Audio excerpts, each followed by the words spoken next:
Miris sekali apa yang dialami seorang balita di Lampung Timur. Seorang ayah kandung diduga melakukan perbuatan cabul ke anak kandungnya sendiri dengan mencolok-colok kemaluan korban dengan menggunakan jari sehingga memar dan mengeluh kesakitan saat buang air kecil.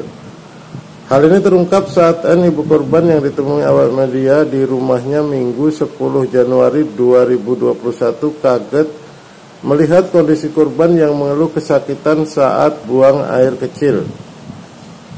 Hingga akhirnya korban dibawa ke Bidan Made untuk berobat.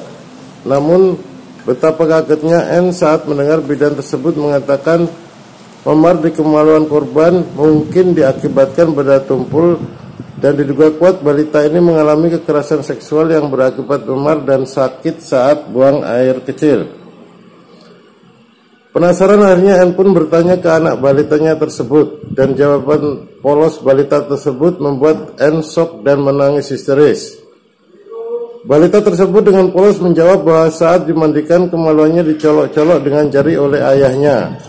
Sontak N langsung menghubungi keluarganya dan mertuanya didampingi Bapak Syukur BPD desa tersebut dan orang tua N mendatangi keluarga suaminya. Namun seorang suami N malah kabur dan akhirnya cuma bisa berbicara dengan keluarganya. Tampaknya keluarga tersebut menganggap sepele kejadian yang menimpa cucunya tersebut. Dengan enteng nenek korban berkata kan cuma pakai tangan. Dan kakeknya pun hanya meminta mereka bercerai dan menantang minta dilaporkan ke polisi. Akhirnya keluarga N cuma bisa pasrah dan batal mengambil langkah hukum karena visum terlambat dilakukan dan memar di kemaluan sudah sembuh dan mereka pun merasa takut ditutup balik jika hasil visum resmi negatif. Karena tak sanggup menanggung malu dan khawatir anak balitanya menjadi ejekan di kampungnya, N dan keluarganya memilih pergi jauh dan menjual semua aset miliknya yang nilainya ratusan juta dengan harga jadi asal laku. Aset mereka hanya dijual 30 juta rupiah untuk modal mereka mencari kontrakan di daerah baru demi menjaga balitanya secara psikologis. Mereka berharap di tempat baru nanti bisa membuat mental N dan balitanya bisa pulih kembali seperti sedia kala. Lantai News TV melaporkan dari Lampung Timur. Ayah bunda cepuin adik tangannya dimasukin dicolok-colok gini-gini tangannya kayak dewe pak sing meraktek nih. Tapi kan cuma tangan toh ya.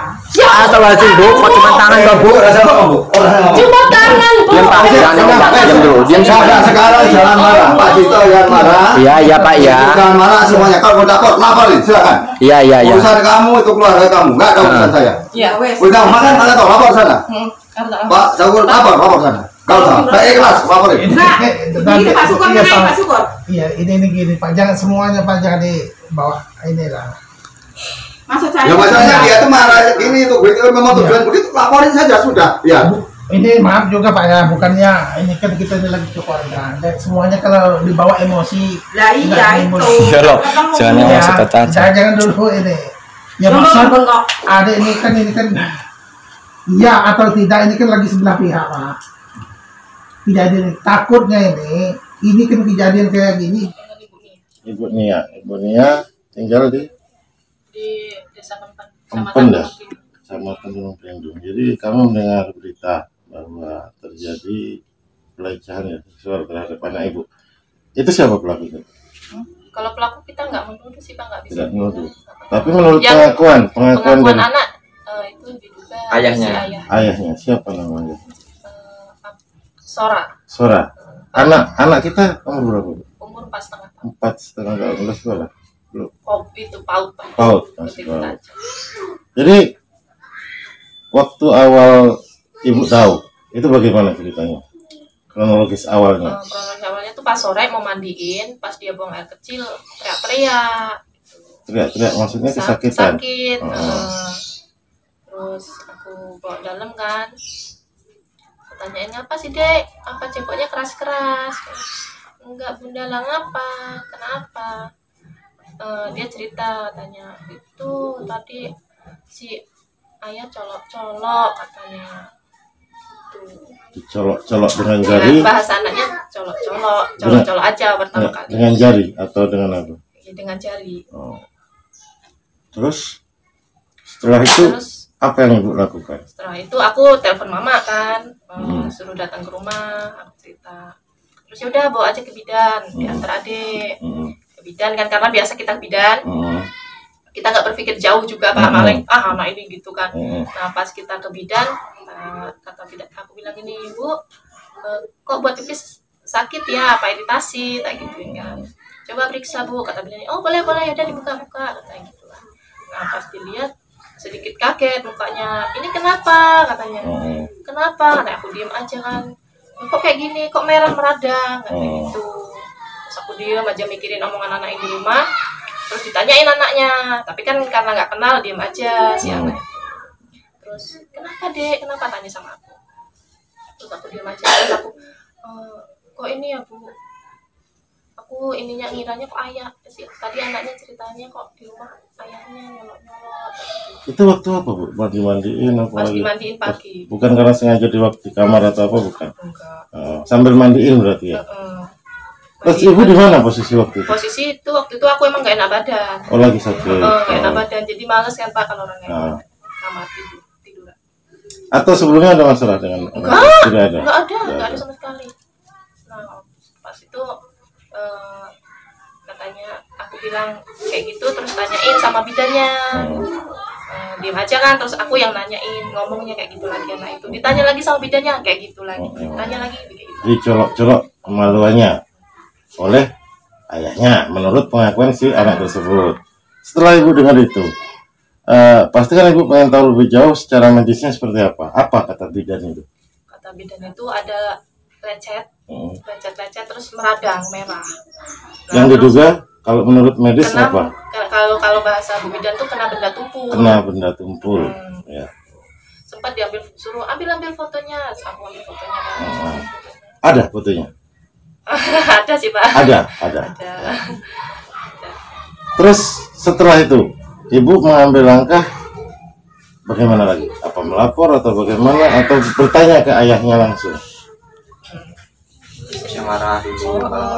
Terus ini apa namanya, kan dah bidannya tahu kayak gitu, coba telepon ayahnya katanya kan. Telepon terus ya udah Bu sampai aja nelpon. Dengan alasan ibu bidannya tuh ngomong ini istri pingsan kesini. Nah, sampai sana ngerti kan posisi muka udah bener, akunya nangis kan. Dia belum ditanya apa-apa, udah marah, katanya marah-marah, katanya jangan nuduh saya, intinya jangan nuduh saya, jangan bebesin saya, katanya gitu ngomongnya. Terus si Sora ini nelpon lah, suruh minta, yaudah aku tak nelpon ibuku dulu, katanya gitu. Datanglah si ibunya, disusul ini adikku juga. Terus datang juga adik kandung sama adik iparnya, datang juga di situ posisinya. Siapa adik iparnya? Adik iparnya perempuan si Putri, adik kandungnya Malik. Gitu.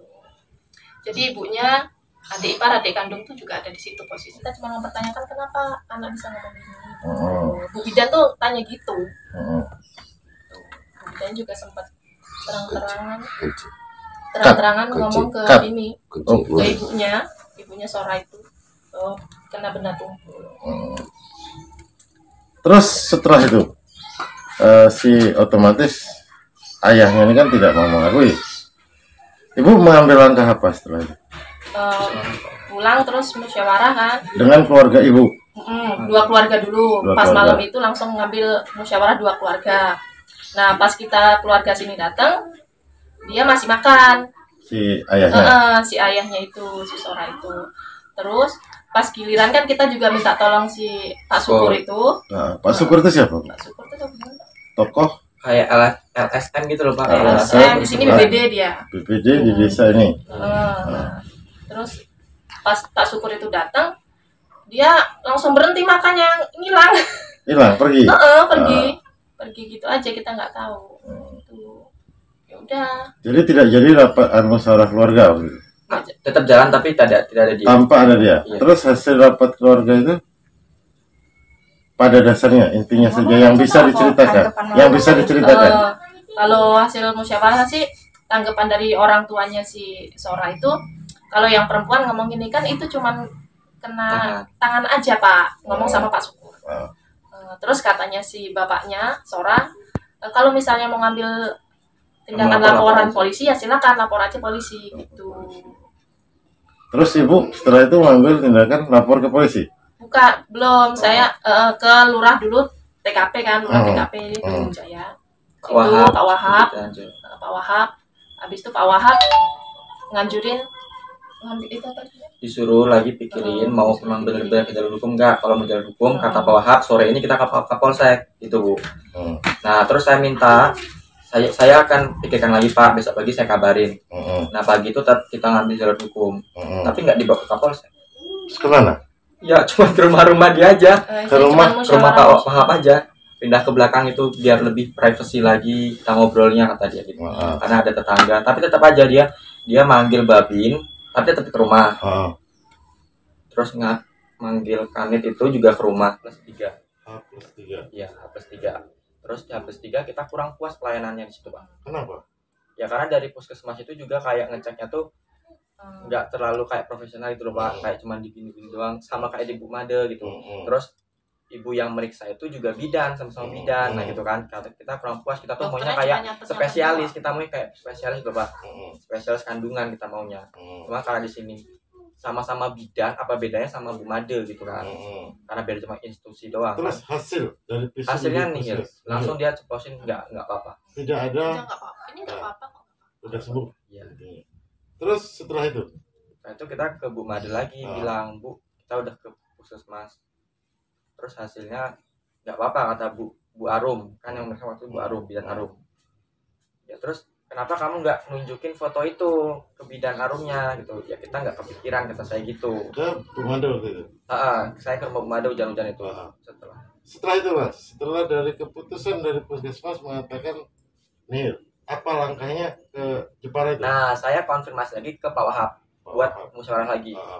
Nah Pak, saya kurang puas dengan pelayanan puskesmas ini. Nah makanya dianjur lagi ke Simpang. Ke Simpang itu rumah sakit? ke Akas, tapi spesialisnya udah pulang karena jam 9 kan. Artinya di situ dilakukan visum kembali? Tidak, karena spesialisnya udah pulang.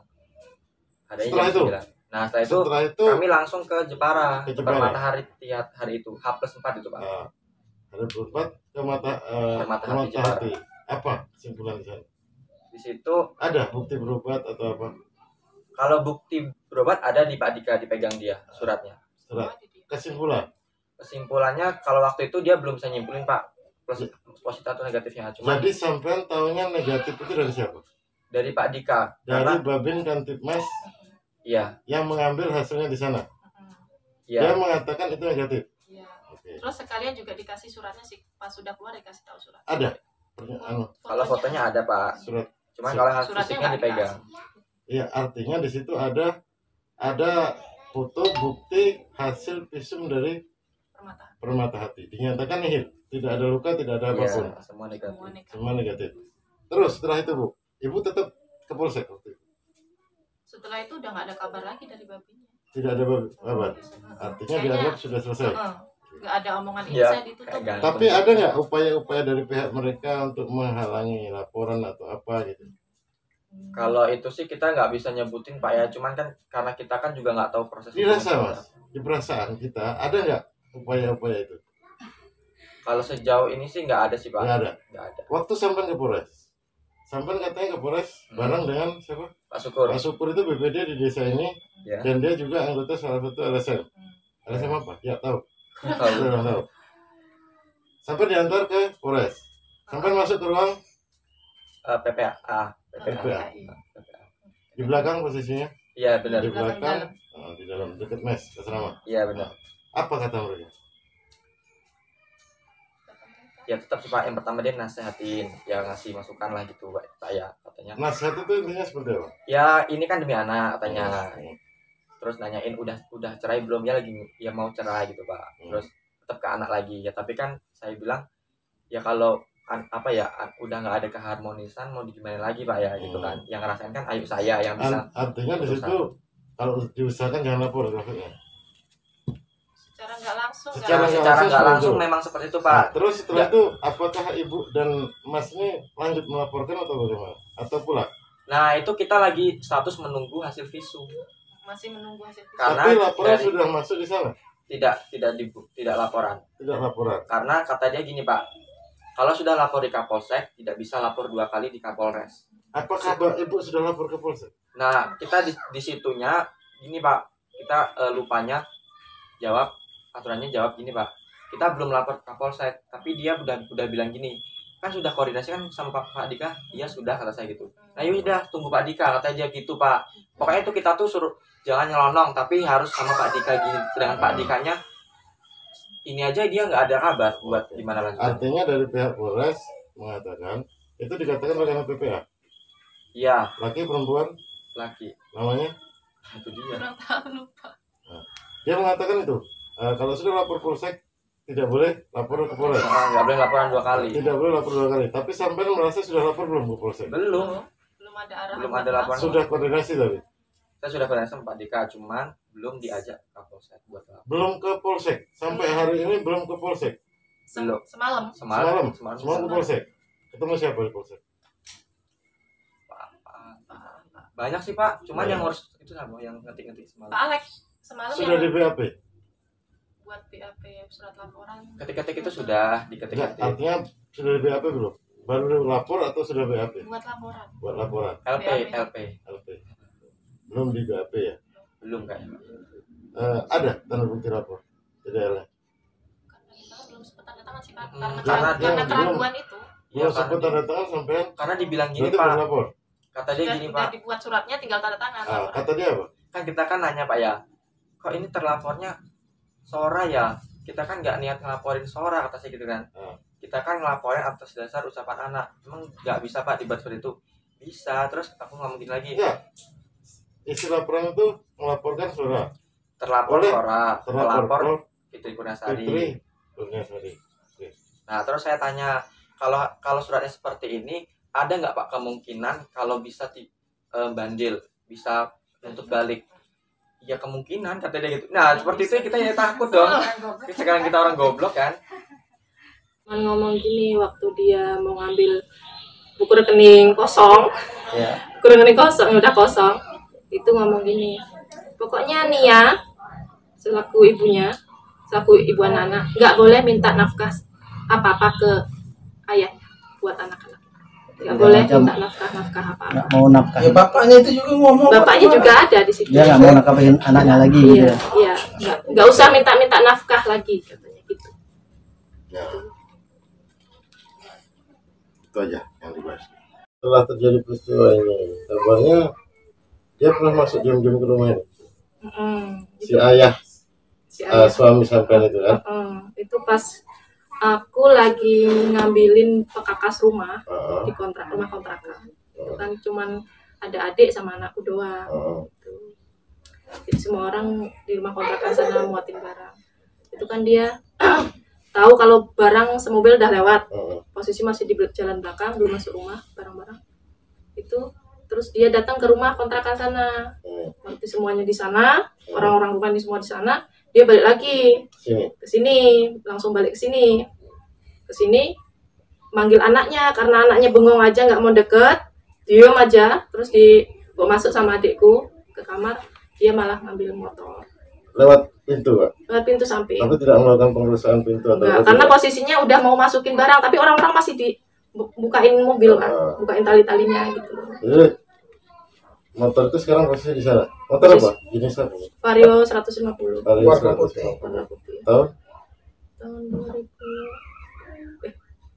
2010 atau 12 ya, 2012. Itu posisi BPKB atas nama sampean. atas nama saya. Posisi BPKB di mana? Di leasing, Yes, STNK? STNK dipegang dia.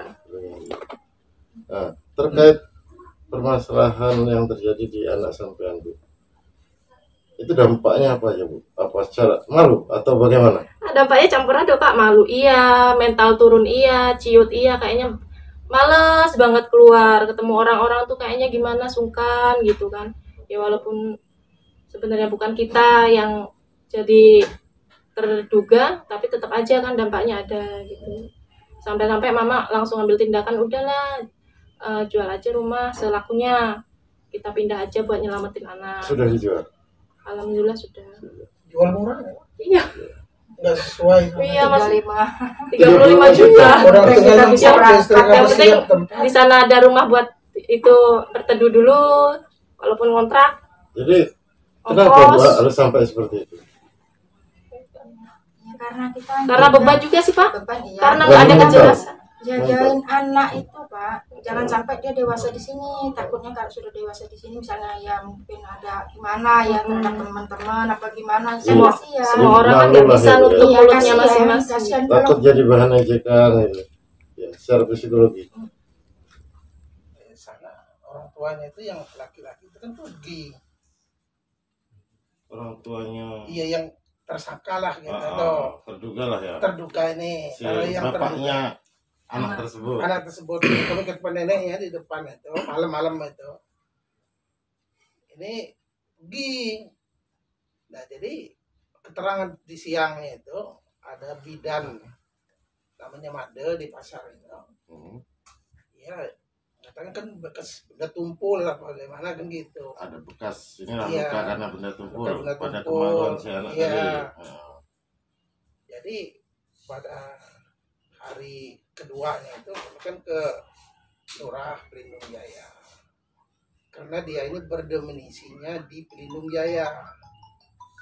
Ini kan warga Pempen tapi berdominisi di Pelindung Jaya. Nah dibawalah sama Bapak Babin ke Puskes Waimili. Ya ternyata udah berapa 2 hari apa 3 hari itu sudah negatif. Tidak ada Itu enggak bekas ya.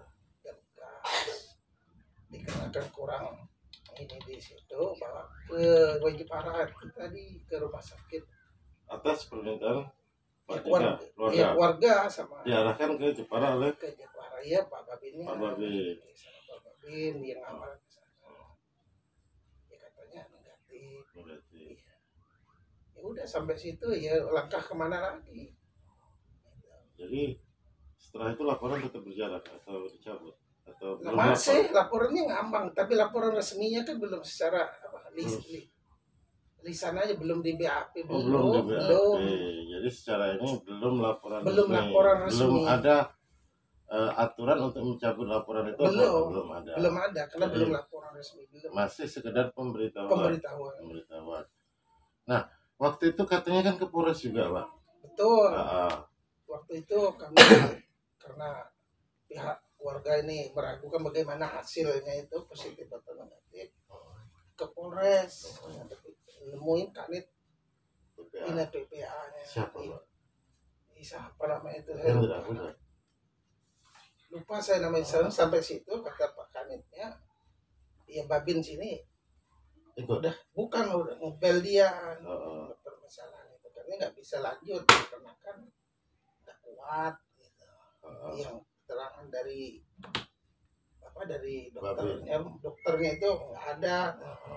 Jadi dari pihak Babin sudah menghubungi dia bahwa itu tidak bisa dilanjutkan karena hasil visum tidak menunjukkan ada bekas apapun. Akhirnya pulang.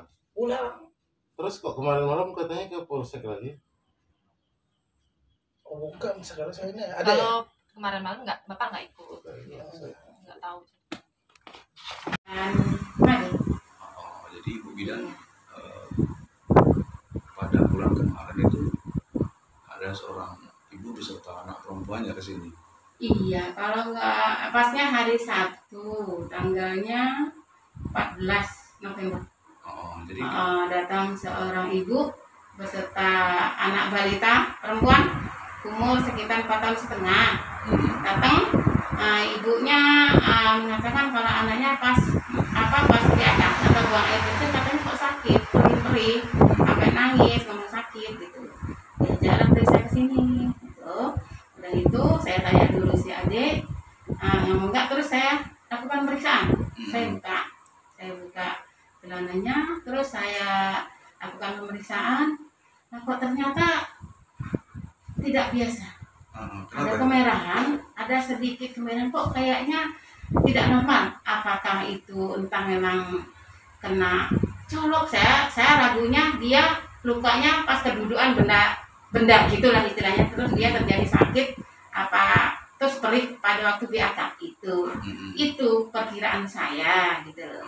Karena kondisi pada waktu itu istilahnya anak kelamin si bocah kok kemerahan. Sedikit lecet gitu. Iya. Dan bocah pun mengeluh perih-perih gitu. Iya.